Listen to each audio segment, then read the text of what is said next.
Bienvenue à tous. Aujourd'hui, on va parler de KDE Plasma et plus précisément de la version 6.3.5.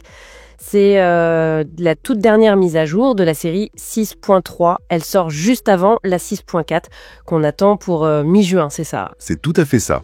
La dernière touche de maintenance avant la suite. Alors l'objectif, c'est de regarder un peu ce qu'il y a dedans, qu'est-ce qui a été amélioré, corrigé, pourquoi c'est important, même si c'est une petite mise à jour.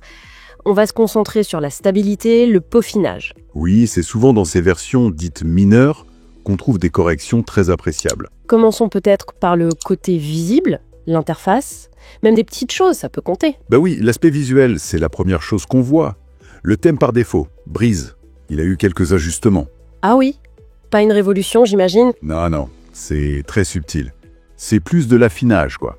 Ils ont corrigé des petites incohérences, dans certains fichiers d'entête, par exemple, des détails. Ils ont aussi enlevé quelques éléments qui étaient peut-être superflus. D'accord. L'idée, c'est d'avoir quelque chose de plus net, plus cohérent. Synthétisé, quoi. Exactement. Plus propre pour donner une sensation plus professionnelle, sans pour autant changer les habitudes des utilisateurs. C'est cet équilibre qui est recherché. Intéressant. Mais alors, sous le capot, Kawin, le gestionnaire de fenêtres, c'est souvent un point sensible niveau stabilité. Il y a eu du travail là-dessus? Ah oui, Kawin, c'est le cœur du système graphique. Et oui, clairement, la stabilité était une priorité pour cette 6.3.5. Il y a 2 points majeurs à noter. Je t'écoute. Premièrement, ils ont corrigé des plantages. Des trucs qui arrivaient dans des cas assez précis, genre quand on débranchait certains docks, ou parfois quand le pilote graphique redémarrait. Ah, ça c'est important, oui. Et le deuxième point? Le deuxième, c'est peut-être plus visible pour certains au quotidien, c'est la correction d'un bug où l'écran se rafraîchissait sans arrêt quand on changeait la luminosité. Ah oui, j'en ai entendu parler de celui-là. Ça devait être agaçant et ça consommait des ressources pour rien, j'imagine. Exactement. C'était pas juste visuel, ça tirait sur le CPU inutilement. Donc corriger ça, ça améliore la fluidité générale et potentiellement l'autonomie, surtout sur les portables. C'est un bon gain. Très bonne nouvelle, ça. Et pour ceux qui utilisent plusieurs écrans, c'est souvent un casse-tête sous Linux, non? Effectivement, le multi-écran, c'est toujours un défi. Kscreen, qui gère ça dans Plasma, a aussi été amélioré. Concrètement, ça donne quoi, ça? Par exemple, fini les comportements un peu bizarres où quand on réglait un écran, ça pouvait changer un truc sur l'autre écran sans raison. Ah, ça c'est bien. Oui. Et puis, il y a eu du travail spécifique pour les cartes NVIDIA avec les pilotes propriétaires. Le but, c'est de réduire les écrans noirs ou les scintillements que certains rencontraient. D'accord. Et autre chose sur le multi-écran. Oui, la stabilité du sélecteur d'activité a été renforcée.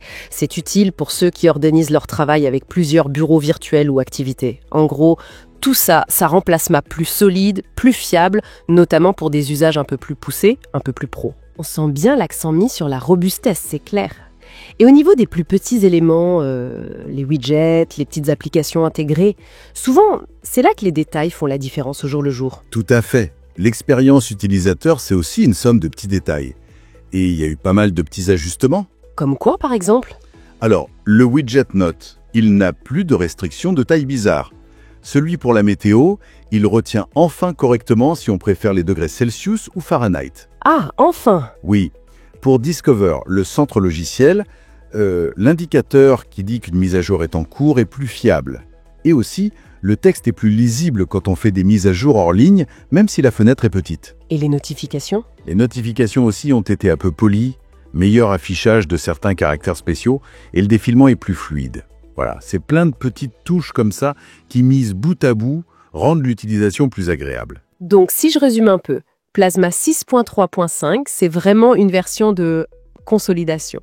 Moins de fonctions nouvelles qui sautent aux yeux, mais un gros travail sur la solidité, la fiabilité, en prenant en compte les retours des utilisateurs avant la prochaine étape, la 6.4. C'est exactement ça. Et on devrait la voir arriver bientôt dans les mises à jour des distributions comme KDE Neon, Arch, Fedora KDE, etc. Oui, le déploiement est en cours ou imminent selon les distributions. Ça montre bien l'engagement de KDE à fournir une base stable. On peut vraiment voir cette 6.3.5 comme une fondation bien propre, bien testée, sur laquelle la 6.4 va pouvoir se construire tranquillement. Une bonne base solide pour l'avenir donc. Tout à fait. Et d'ailleurs, ça amène une réflexion intéressante. Ah oui. Maintenant que cette version 6.3.5 boucle bien le cycle en polissant l'existant, on peut se demander Pour la 6.4 et au-delà, qu'est-ce qu'on pourrait attendre? Au-delà de la stabilité qui est essentielle, bien sûr, quelles seraient les innovations, peut-être plus spécifiques, qui pourraient vraiment changer ou redéfinir certains aspects de l'expérience utilisateur de manière plus significative? C'est une question intéressante à garder en tête pour la suite. Une bonne question pour patienter jusqu'à la sortie de la 6.4. Merci pour cet éclairage. Avec plaisir. Si vous avez aimé cette vidéo, abonnez-vous, mettez un pouce en l'air et partagez cette vidéo. Merci, cela fait toujours plaisir.